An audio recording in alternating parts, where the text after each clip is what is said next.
오늘 노상문 집사님이 읽어주신 창세기 24장 63절에서 마지막 67절까지는 사실 그 앞에 부분을 지난 3월 9일, 3월 두 번째 주일에 아브라함은 이렇게 며느리를 선택했습니다.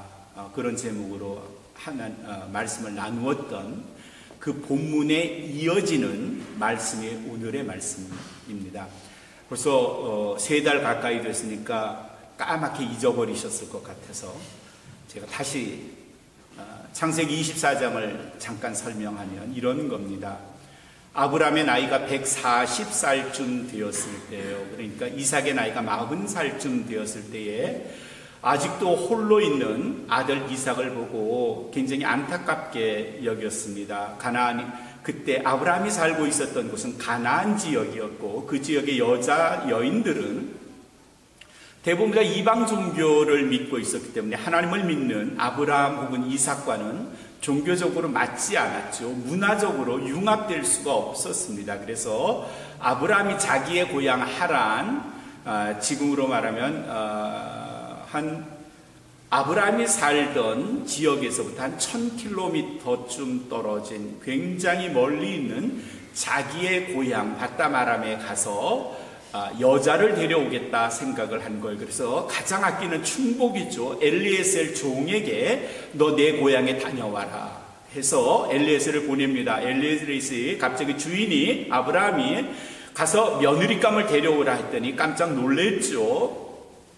아브라함이 이렇게 대답을 했습니다. 어떻게 여인을 찾을 수 있을까요? 라는 엘리에셀 종의 말에 아브라함은 하나님이 먼저 가서 여인을 선택하셨을 거야. 그러니 너는 걱정하지 말고 가서 데려오기만 하면 돼. 그 말을 믿고 엘리에셀이 다른 종들과 함께 아주 비싼 것들, 귀한 것들을 가지고 낙타를 타고 멀리 1000km 여행을 했습니다. 그가 목적지인 바다마람 거의 근처 하란이라고도 합니다. 그곳에 거의 다 왔을 때 엘리에셀이 이런 생각을 한 거예요. 하나님, 종은 저쪽에 가면 저 마을에 있는 여자들이 누가 누군지 몰라요. 그거 어떻게 찾을 수 있겠습니까? 그런데 하나님, 이렇게 찾도록 도와주세요 하면서 하나님께 이렇게 기도를 했죠. 내가 우물가에 가서 여인들을 만날 텐데, 그 당시에도 우물가에 여인들이 물을 기권 했었으니까 아마 해걸음 무렵에 가면 여인들이 많이 나타났을 거고, 그들에게 내가 다가가서 내가 만약에 물을 달라 했는데 어떤 여자가 우리 일행 사람들에게 물을 줄 뿐 아니라 우리가 타고 온 낙타들에게까지 물을 준다면 그 여인은 틀림없이 지혜로운 여인이고, 그 여인은 바로 하나님이 내 주인 이삭의 짝으로 정해놓으신 그 여자이리라 나는 믿습니다. 그러니 그 여인을 만나게 해주세요. 이렇게 엘리에셀이 기도를 하고 그리고 그 마을에 들어간 거죠. 마을에 갔더니 역시 예상대로 우물가에 여인들이 있었고, 그 중에 한 여인이 이 엘리에셀을 보더니 나그네시군요, 손님이시군요. 제가 물을 떠다 드릴 테니까 어서 물을 마시죠. 그리고 물을 떠다 드렸어요. 일행들에게 모든 물을 떠준 후에 뒤에 매어 있는 낙타를 보더니 물을 천천히 마시죠. 제가 저 낙타에게도 물을 마시게 하겠습니까? 엘리에셀이 깜짝 놀랐어요. 내가 기도한 대로 이 여인이 과연 하나님이 정해주신 여인인가 보다. 여인이 친절하게 자기들과 일행과 그리고 낙타에게 물을 다 마시게 했어요. 여인에게 물었죠. 집이 어딥니까? 네, 여기 저쪽으로 가서 왼쪽에 갔다 오른쪽에 가면 그 큰 집이 있는데 그 집이 저희 집입니다. 혹시 댁에 부모님이 누구신지 물어볼 수 있습니까? 네, 저희 부모님은 부두엘이라는 사람입니다. 나홀의 아들 부두엘의 딸이 접니다. 깜짝 놀랐어요. 바로 자기의 주인 아브라함의 친척이기 때문이죠.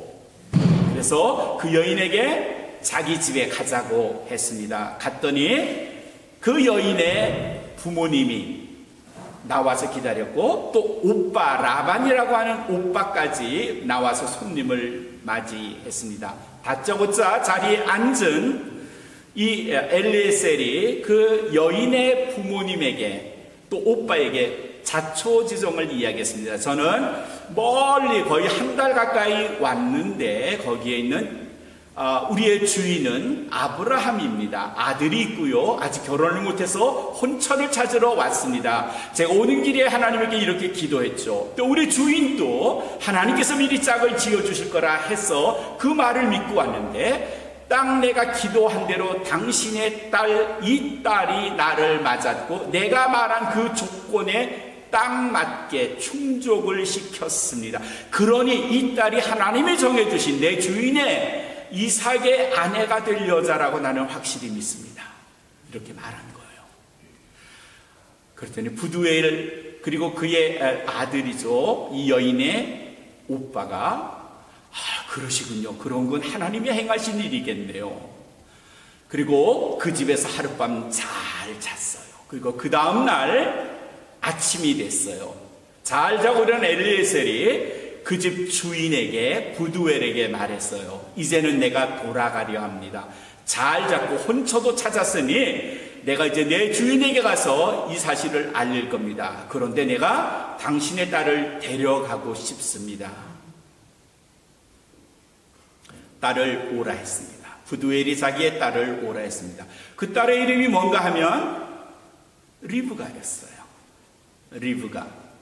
영어로 리베카라고 하죠. 리브가가 왔어요. 그 리브가에게 부모님이 물어봤습니다. 너 좋은 혼처가 나타나서 우리에게도 기쁨이긴 하지만 네가 며칠만 혹은 열흘만 더 있다가 그리고 이 엘리에셀을 쫓아가면 어떻겠니? 이렇게 물어봤어요.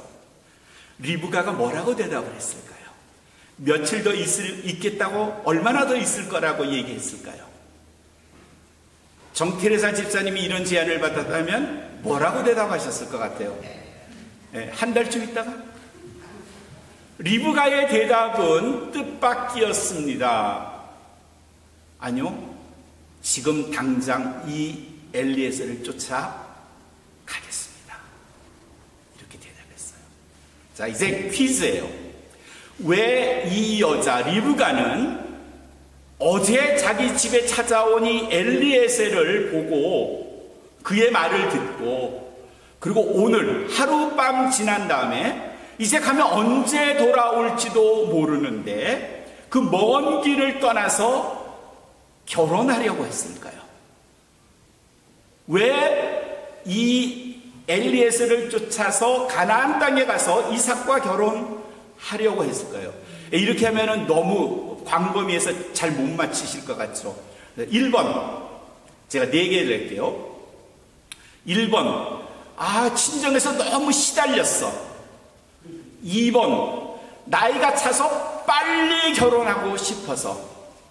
3번, 아무래도 이건 하나님이 짝지으신 거라 생각이 들어서. 4번, 이삭의 얼굴을 빨리 보고 싶어서. 몇 번? 예? 3번이라고요? 3번 확실해요? 오늘 이거 맞으면 괜찮은데 틀리면 오늘 점심 없습니다. 3번 맞아요?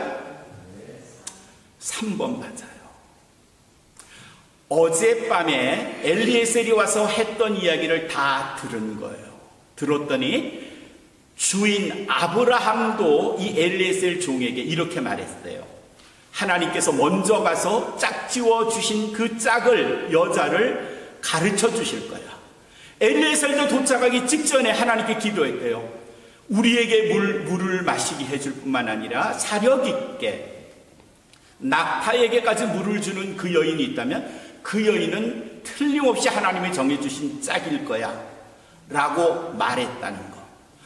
오빠에게, 아빠에게, 부두엘과 그의 오빠에게 이야기했더니 오빠가 그리고 아빠가 뭐라고 대답을 한가 하면은 그게 창세기 24장 50절 51절에 나와요. 부모님이 뭐라고 말씀했는가 하면은 하나님이 결정하신 것을 우리가 뭐라고 대답하겠습니까? 하나님이 하신 일에 대해서 우리가 뭐라 말할 수 있겠습니까? 그 말은 뭐예요? 순종하겠다는 말이에요? 불순종하겠다는 말이에요? 순종하겠다는 말이에요. 그대로 하겠다는 말이에요. 그 말을 다 들은 이 여인 리브가는 아무리 생각해봐도 이건 하나님이 하시는 일이야. 하나님이 내게 결혼시켜 주시려는 거야. 하나님이 신랑을 이미 정해서 나와 맺어 주시려는 거야. 이 생각을 지울 수가 없었던 거예요. 그러니 그날 당장에 가자는 이 엘리에셀의 말을 거절할 이유가 없었어요. 그래서 즉시 떠나기로 결정한 거예요. 사람이 만나는 것, 특히 부부가 만나는 것, 남자 여자가 만나는 것, 이거 굉장히 소중한 일이죠. 우린 그 안에 신앙을 접목시켜야 하는데 많은 경우에 여러분들은 이제 자녀들을 결혼시켰고 혹은 할 거고 뭐 이런 경우, 저희 빼고는요. 우리 고목사님도 아직 계시네.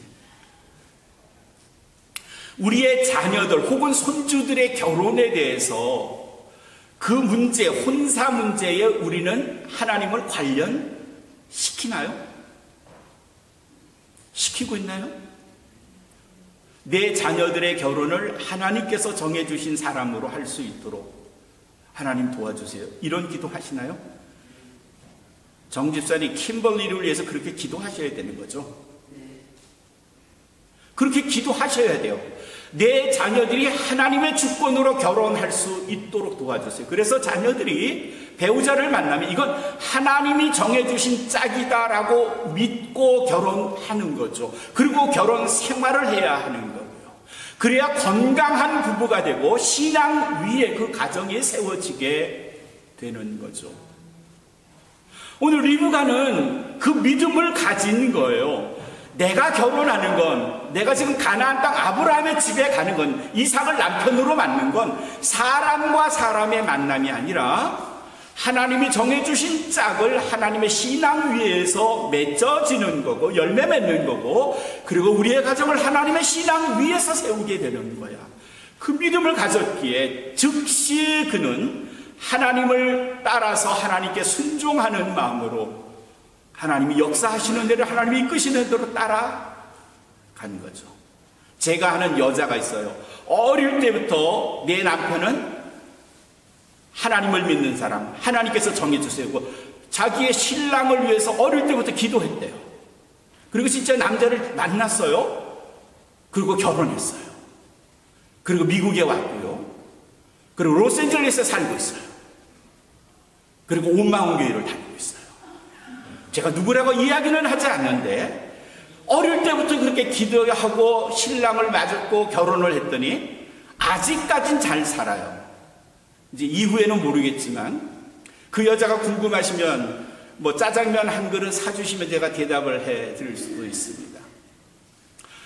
자녀들의 결혼에 사람이 개입하는 건 당연하겠지만 하나님이 개입하시도록 믿음으로 자녀의 결혼 혹은 손주들의 결혼을 기도하셔야 돼요. 그래야 그 가정이 건전하게 신앙 위에 세워질 수 있다는 말이죠.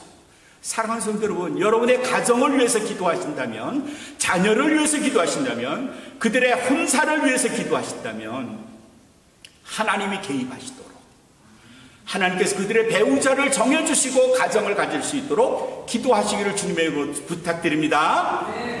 두 번째 또 우린 이런 질문을 할 수 있어요. 이삭과 리브가가 마침내 만나서 결혼을 했어요. 오늘 말씀은 바로 그렇게 집을 떠난, 밧다마람을 떠난 리브가가 지금 이삭이 기다리고 있는 가나안 땅에 오는 장면입니다. 63절부터의 말씀을 보시면 이삭이 어머니를 잃고 굉장히 상심해서 일하고 있었어요. 어느 날 들녘에서 일하고 있는데 저쪽에서 낙대 무리가 먼지를 일으키며 오는 걸 본 거죠. 저게 뭐지? 어이구, 낙대가 꽤 많네? 사람도 여럿인 것 같으네? 그래서 일하다 말고 길에 나와서 봤더니 저쪽에 사람들이 여러 사람이 낙대를 타고 오는 거예요. 근데 낙타를 타고 오는 사람들도 이제 거의 다 왔습니다 라는 말을 하면서 저 앞에 봤더니 아주 잘생긴 남자가 나와서 우리를 보고 있는 거예요. 그 낙대 무리승에 있던 한 여인, 그가 리브가였습니다. 종들에게 물어봤죠. 저기 있는 사람이 누굽니까? 예, 바로 우리들의 주인 이삭입니다. 리브가가 얼른 옷을 고쳐 입고 그리고 얼굴을 가렸어요. 겸손의 의미죠. 신랑을 처음 보는데 자기 스스로를 낮추는 중동의 풍습이랍니다. 그리고 마침내 주인이 가까웠을 때 낙타에서 내려서 자기의 신랑을 맞은 거죠. 이삭이 그 모습을 보고 내 아내가 오는구나. 생전 처음 본 거고 이름도 처음 들은 거고, 그래서 그 아내를 데리고 자기 어머니가 거처했던 장막에 들어갔다. 67절 마지막 절에는 그런 기록이 있어요. 그를 맞으며 아내로 맞았다 그랬어요. 그를 맞았다. 그러니까 리브가를 맞아서 아내로 받아들였다. 그리고 그 다음에 이어진 말이 뭔가 하면 loved her. 그녀를 사랑했다. 두 사람이 만나서 드디어 부부가 된 거고 서로 사랑하며 살았대요. 우리 이런 식의 이야기들은 어릴 때부터 많이 들어요. 백설공주, 그 왕자를 만나서 결혼해서 행복하게 살았다. 그게 끝이야. 그쵸? 개구리와 공주, 개구리가 우물 안에서 튀어나와가지고 우여곡절 끝에 왕자로 변신해서 여자를 만나서, 공주를 만나서 행복하게 잘 살았다. 요런 식의 이야기, 행복하게 잘 살았다. 그러면 백병성 원사님, 두 사람은 한 번도 안 싸웠을까요? 네? 공주와 왕자가 만나서 한 번도 안 싸우고 잘 살았을까요? 아들, 딸 낳고 잘 살았을까요? 조지영 원사님 어떻게 생각하세요? 그 두 사람 멱살 잡고 싸운 일 없었을까요? 존 가트만이라고 하는 교수가 있어요. 심리학자고요. 존 가트만의 주된 관심은 결혼한 부부들의 안락한 생활, 안정된 생활을 연구했어요. 그리고 책을 아주 많이 냈어요. 그 중에 1994년, 한 30년 전 됐네요, 벌써. 그때 낸 책의 제목이 결혼 생활의 실패와 성공의 이유, 이런 제목의 책이에요. Why marriage success or fail. 이게 원제가 이렇게 돼 있어요. 결혼 생활의 실패와 성공, 그런 제목이죠. 그 책에 가트만 박사는 많은 결혼한 부부들을 세 가지 유형으로 나누었어요. 물론 더 많은 유형들이 있지만 대체적으로 세 유형 안에 대부분 들어간대요. 첫 번째 부부는 이런 타입이에요. 회피형 부부라고 말해요. 회피형 부부는 뭔가 하면 부부가 만나서 결혼을 하는데 살다 보니까 너무 많이 달라. 연애할 때는 같은 게 많았다 생각이 드는데 살아보니까 이게 서로 조금씩 속인 것도 있고 안 맞는 부분이 많은 거예요. 근데 워낙 남자도 젠틀하고 여자도 스윗해서 틀린 것에 대해서 별로 관여하려 하지 않아요. 남편이 나하고 좀 달라도 그냥 놔둬요. 남편은 총각 때 그냥 혼자 살았던 습관대로 집에 들어오면 양말 그냥 아무데나 집어넣고요. 신발 아무데나 벗어버리죠. 그래서 양말이 침대 밑에서도 카우치 밑에서도 발견되고요. 심지어는 집 바깥에서 개가 물고 나가가지고 바깥에 있기도 하고요. 여자가 이거 짜증나는 일인데 그래도 사랑하는 마음으로 그냥 넘겨주고 넘어가고 해요.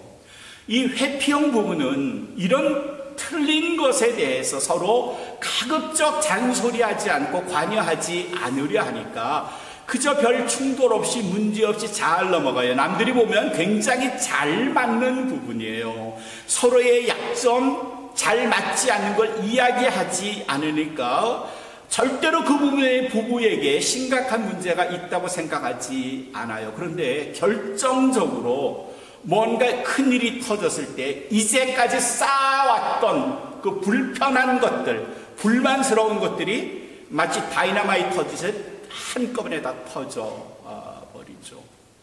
이런 유형의 부부들은 대체로 지식층, 조금 잘 사시는 분, 점잖은 척 자존심을 지키는 사람, 특별히 유럽 혹은 미국 스타일의 부부들 중에 많이 있고, 이 부부들이 가장 이혼을 많이 한다고 알려져 있어요. 두 번째 유형은, 첫 번째는 회피형이에요.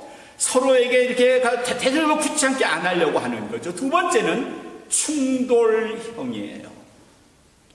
조금 성격 급한 한국 분들도 꽤 많을 거예요. 급한 사람들은요, 상대가 나한테 대한 것이 마음에 들지 않으면 그걸 참지 못해요. 팍 터지지 않죠. 매번 터지는 거예요. 뭐 말하면, 대화 한마디 하면 펑펑 터지는 거예요. 양보 없어요.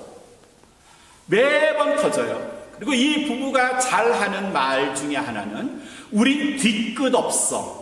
그냥 그때 터뜨리니까. 뭐 뒤끝 있을 수도 없겠죠. 그렇게 말하는데, 기실 제일 심각한 건 그 가정에 속한 다른 구성원들, 아이들, 주변에 가까이 있는 사람들, 심지어 친구들, 쟤네 부부하고 같이 밥을 먹으면 불안해서 밥을 못 먹는 거야. 언제 무슨 말을 끝들이 잡아서 터질지 좌불안석이라는 거죠. 자녀들도 항상 그런 거예요. 맨날 아버지 엄마의 고성이 집안에 가득하니까 늘 정서불안 속에서 아이들이 살죠. 충돌형 타입이 있어요.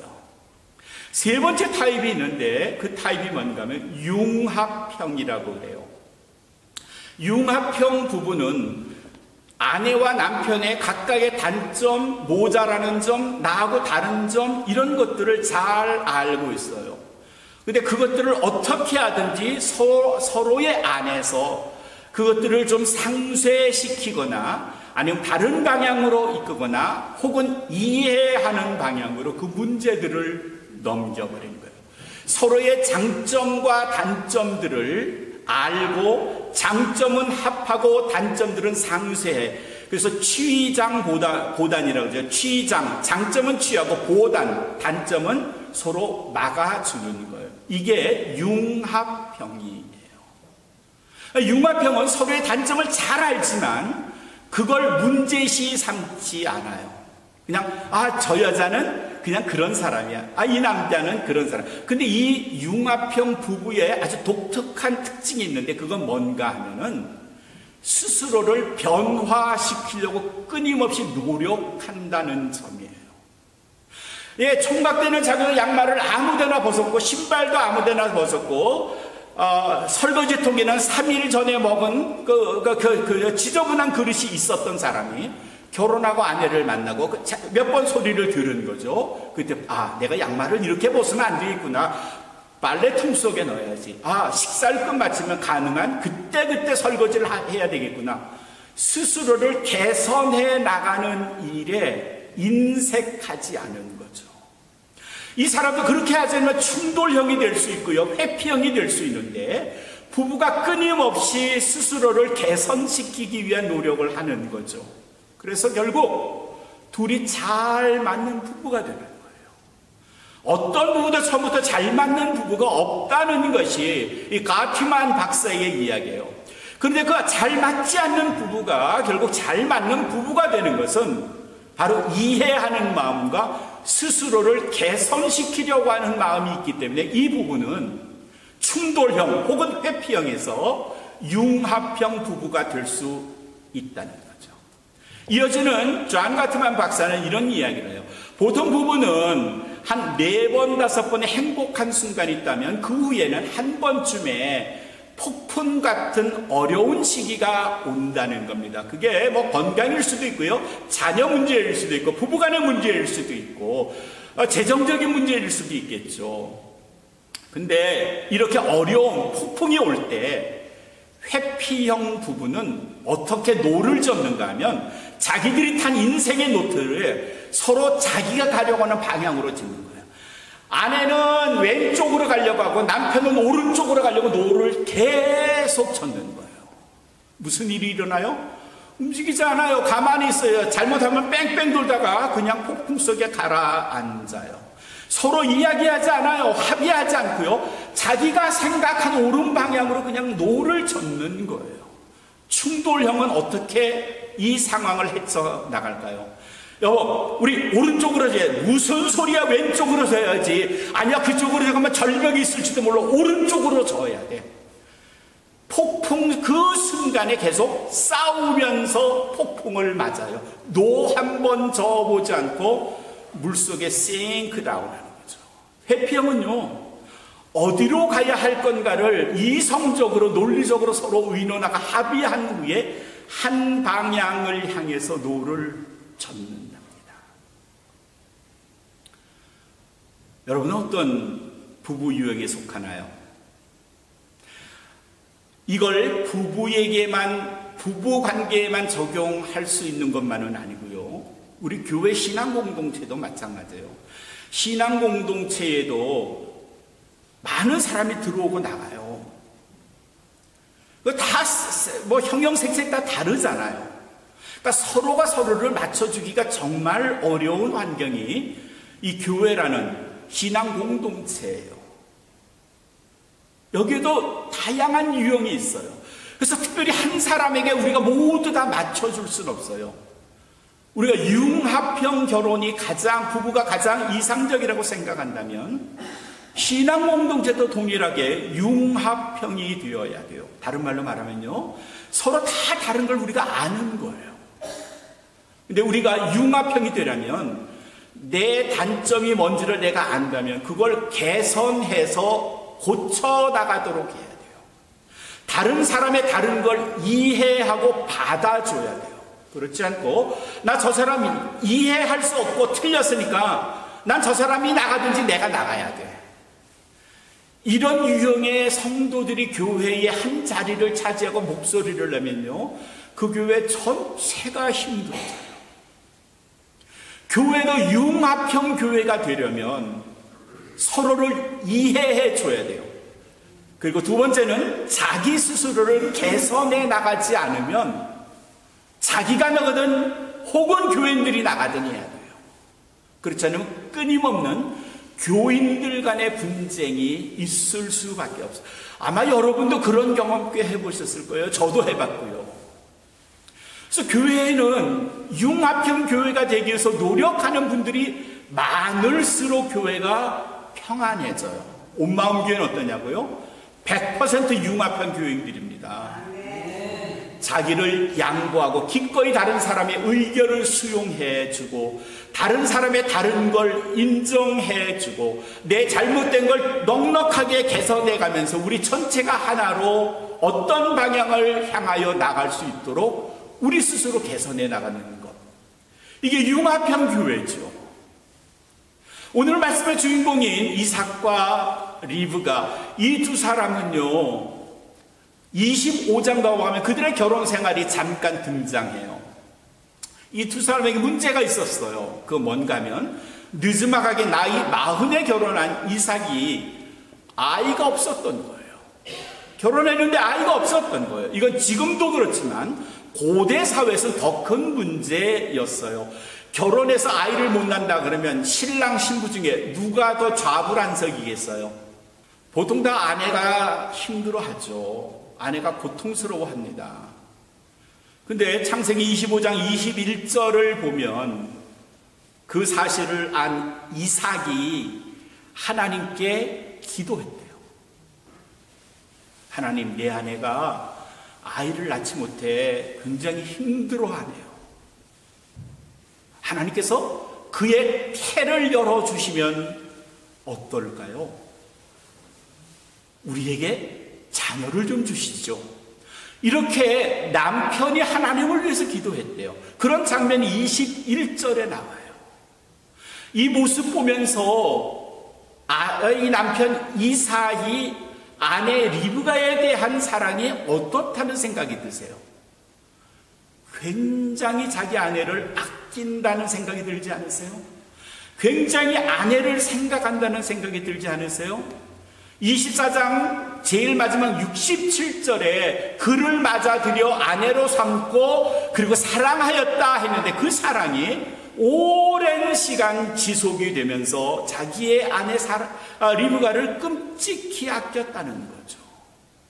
융합형 인간입니다. 하나님을 사랑하고 하나님이 우리 가정을 세워주셨으니 우리 가정은 하나님의 축복 속에서 지내게 될 거예요. 이 믿음 가지고 결혼했던 리브가와 이삭은 그 믿음 가지고 계속 살고 아내와 남편이 서로 사랑하면서 지금 부부로 이어지는 거죠.